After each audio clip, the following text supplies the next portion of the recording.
रुख बटेंगे तो कटेंगे पर साफ है, पूरी रणनीति बटेंगे तो कटेंगे एजेंडे पर अब आगे रहेगी। अब आप लोग कैसे काट निकालेंगे इसकी? देखिए हिमांशु जी, जो नारा आप आज बता रहे हैं, ये इसकी बहुत बड़ी इसके बैकग्राउंड में जाने की जरूरत है। ये राष्ट्रीय Swayamsevak Sangh private limited company में इसकी मैन्युफैक्चरिंग यूनिट है। भारतीय जनता पार्टी इसकी मार्केटिंग यूनिट है और योगी जी, मोदी जी, मोहन भागवत जी जैसे लोग इसके ब्रांड एम्बेसडर हैं।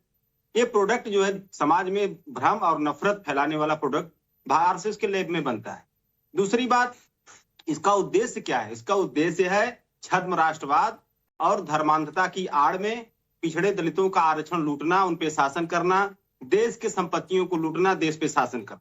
लेकिन पीडीए समाज समझ चुका है हिमांशु जी कि अगर बढ़ता तो लेटरल एंट्री के क्या जो बिल था वो वापस नहीं होता। पीडीए समाज 2024 के लोकसभा चुनाव में नहीं बटा, इसलिए उसका लेटरल एंट्री का जो आरक्षण लूट का जो मोदी सरकार का मंसूबा था वो फेल हो गया। पीडीए समाज 2022 में बटा उत्तर प्रदेश में, पीडीए समाज 2017 में बटा उत्तर प्रदेश में, तभी 69,000 शिक्षक भर्ती जैसा कांड हुआ जिसमें पिछड़े दलितों का 19,000 आरक्षण लूटा गया। तो आज पीडीए समाज जो नारा आरएसएस के लैब में आज तैयार हो रहा है, पीडीए समाज इसको 2024 में ही समझ गया था कि वो बंटना उसको नहीं है। जब वो नहीं बटेगा तो उसका आरक्षण बचेगा। तो वो बटा अगर धर्म के नाम पर, हिंदुत्व के नाम पर और छद्म राष्ट्रवाद के नाम पर, तो उसका आरक्षण जाना पक्का है, उसकी नौकरियां कटना पक्का है।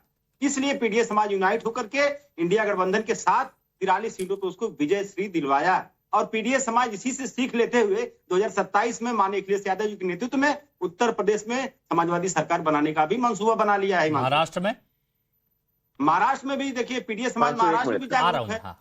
हाँ, बोलिए।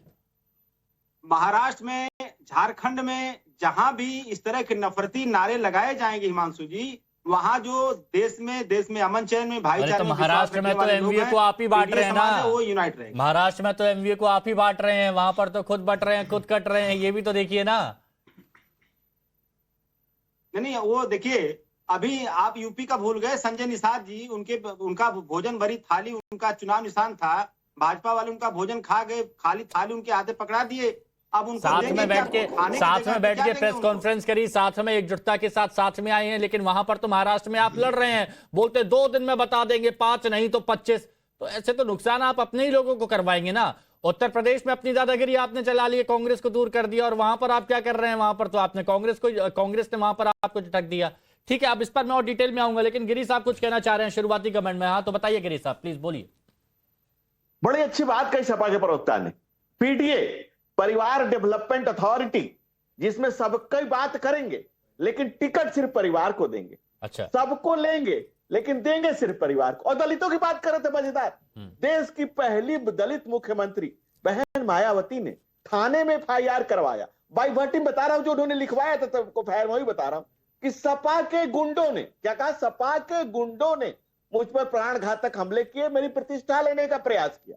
उसके बाद सपा के सांसदों ने पार्लियामेंट में ऑन रिकॉर्ड शेड्यूल ट्राइब की नौकरी में आरक्षण के बिल को फाड़ा था। पार्लियामेंट में ऑन रिकॉर्ड फाड़ा था। इसके बाद देश के इतिहास में पहली बार मुलायम सिंह जी के मुख्यमंत्रित्व काल में टर्न डाउन किए गए थे। प्रमोट किए गए लोग जितने दलित थे वो उनको अपने पद से नीचे किया गया था। और ये भी दलितों की चिंता की बात करते हैं। बताइए, इन्हीं पर आदम गोडवी ने कहा है कि पक्के समाजवादी है, तस्कर हो या डकैत। कितना असर है खादी के उजले लिबास में?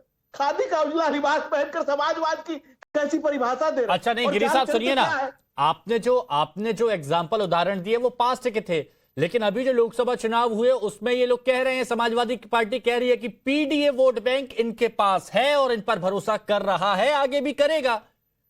हिमांशु जी देखिए, दुनिया में जितने बड़े विचारक हुए, मार्क्स हुए, मिल्सी हुए, मैकफरस हुए, प्रोफेसर लास्की हुए, बाबा साहब डॉक्टर भीमराव अम्बेडकर हुए, या गांधी जी हुए, या ज्योतिबा फुले हुए, उन्होंने जो बातें कही उसका सार तत्व प्रधानमंत्री नरेंद्र मोदी ने दिया। सबका साथ, सबका विकास, सबका विश्वास, सबका प्रयास। सर्व समाज को जोड़ने की कभी बात ही नहीं कर पाएंगे। अब इनके मुंह से दलित, सब दलितों को खराब लगता है। मैं वो शब्द इस्तेमाल नहीं करना चाहता, दलितों को कैसा लगता है जिन्होंने दलित मुख्यमंत्री के साथ क्या किया, दलितों के आरक्षण के साथ क्या किया, दलितों को पद से टर्न डाउन किया, उसके बाद भी दलित बोलते हैं। दूसरी बात, अगर अल्पसंख्यकों की बात करें तो इनका तो वोट बैंक ही वही है। इनका तो काम ही है कि जाति में तोड़ना और जमात में जोड़ना। अगर इनके साथ इनके नेता खड़ा होकर के बोलते हैं कि खबरदार हम 2 हैं, अगर 8 हो गए 10 हो गए तो किसी की मां ने दूध नहीं पिलाया है, और अखिलेश यादव बगल में खड़ा होकर मुस्कुरा रहे हैं।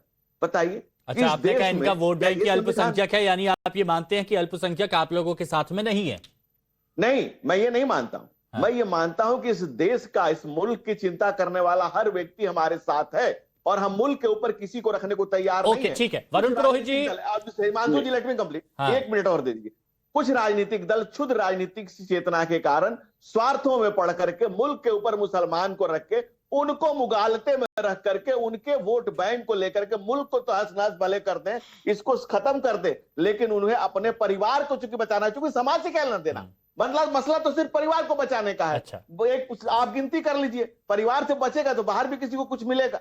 ये कहानी असली है, परिवार डेवलपमेंट अथॉरिटी है ये। अच्छा, इसीलिए तो आपने इनका पीडीए को इस तरह से आपने बताया, ठीक है। अच्छा, वरुण पुरोहित जी, हरियाणा में कांग्रेस जीत रही थी, सर्वे तक सब यही बता रहे थे, बहुत मजबूत स्थिति में थे, लेकिन बताया गया कि योगी आदित्यनाथ ने वहां पर जो कहा, जो फॉर्मूला दिया, उससे उनको कामयाबी मिली। अब वही आगे भी रहेगा और आरएसएस ने भी इस पर मोहर लगा दी है। अब बताइए कि इसके लिए आप क्या करेंगे?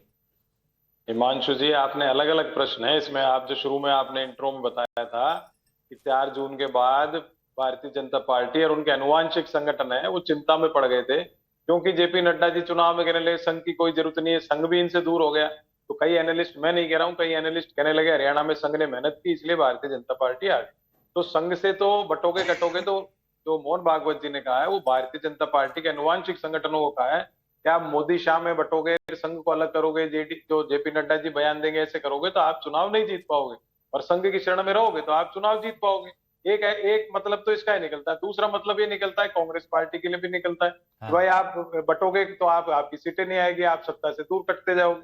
जो चुनाव ने हरियाणा की आपने बात की, हरियाणा में अगर मैं तो हमेशा से कहता हूँ, आप जानते हैं, टिकट वितरण में गड़बड़ी नहीं होती कांग्रेस पार्टी तो चुनाव जीती पड़ी थी, क्यों 10-11% वोट बैंक पड़ा है कांग्रेस का।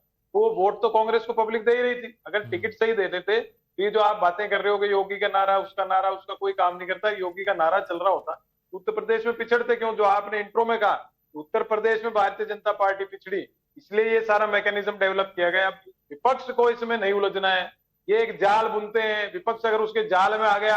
अच्छा, तो वरुण जी, महाराष्ट्र में क्या उलझ गए हैं? क्योंकि समाजवादी बोल रही है ना 5 नहीं तो 25, 2 दिन का अल्टीमेटम दिया है, कल पूरा हो रहा है। भी कहा था कि इनके नेता ने एक मर्यादा, जो राजनीतिक मर्यादा है, उसकी सीमा को लांघ लिया है, वो नहीं लांघना चाहिए।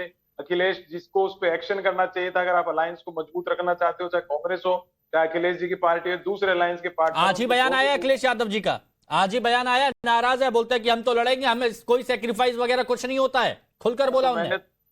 नहीं, अगर उन्होंने बोला, मैंने पढ़ा नहीं है, तो उनको लड़ना चाहिए। चुनाव में लोकतंत्र है, सबका राइट है, सबको लड़ना चाहिए, सबका अधिकार है। नहीं, मैंने ये इसलिए पूछा ना, क्योंकि आप गठबंधन धर्म की बात कर रहे थे और उत्तर प्रदेश के उपचुनाव में आपने किया सेक्रीफाइस।